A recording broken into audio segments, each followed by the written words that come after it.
Я не знаю, зачем и кому это нужно. Кто послал их на смерть, не дрожавшей рукой? Только так беспощадно, так зло и не нужно. Опустили их вечный покой.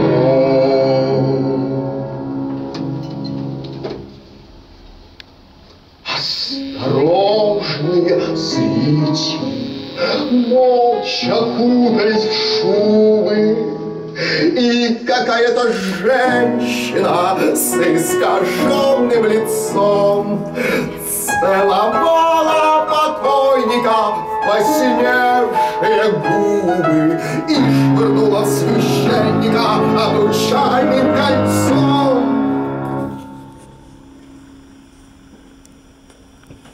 Закидали их елками, замесили их грязью и пошли по домам под шумом